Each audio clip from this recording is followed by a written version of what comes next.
Poor Mr. Jelly was frightened of everything and anything.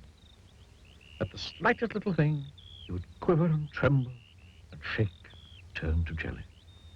So it's not really surprising to find that Mr. Jelly lives as far away from anybody as he can.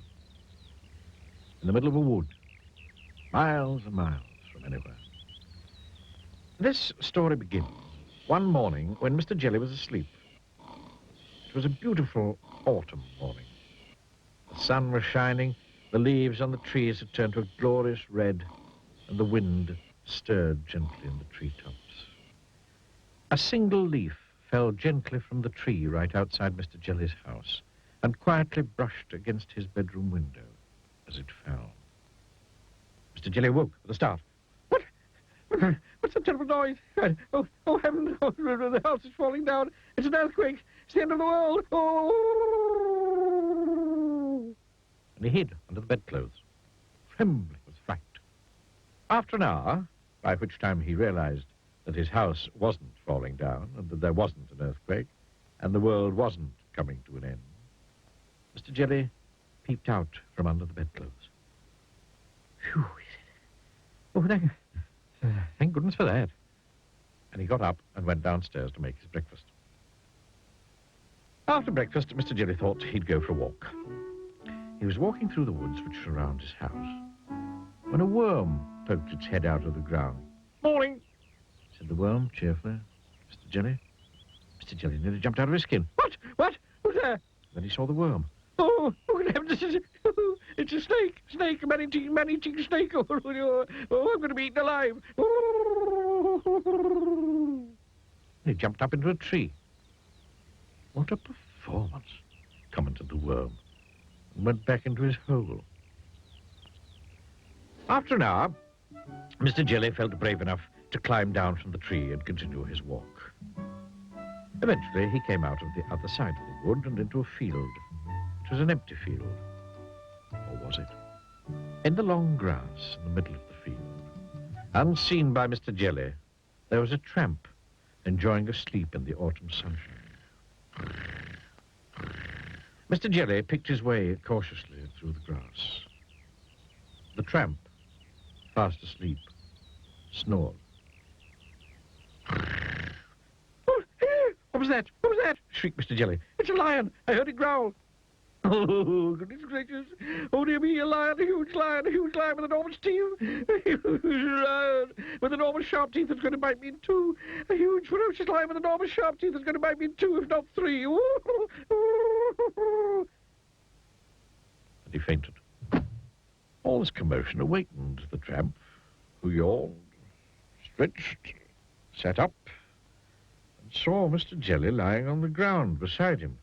Oh, dear, he said. He was a kindly tramp. Oh, dearie me.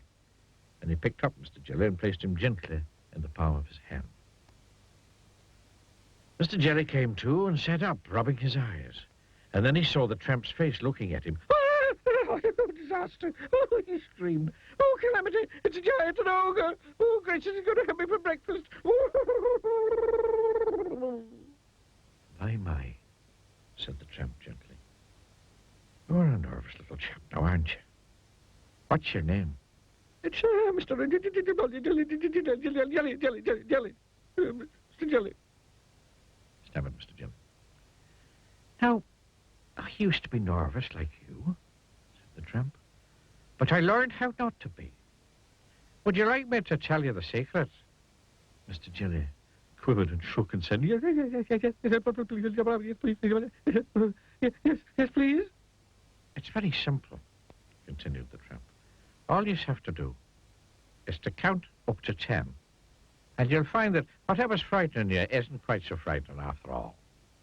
Then he set Mr. Jelly gently down on the grass. Now remember, he said to Mr. Jelly, count to 10. And off he went. Mr. Jelly thought that it would be a very good idea if he went home immediately. Back across the field he went. Back through the woods he went. He was walking through the woods when he stepped on a little twig. Snap! Went the twig. Mr. Jelly jumped twice his own height in terror. What's that? He shrieked. A terrible snapping noise. It's a tree falling down.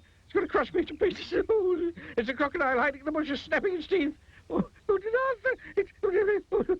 more. Then he stopped, took a deep breath. 1, 2, 3, 4, 5, 6, 7, 8, 9, 10, he said.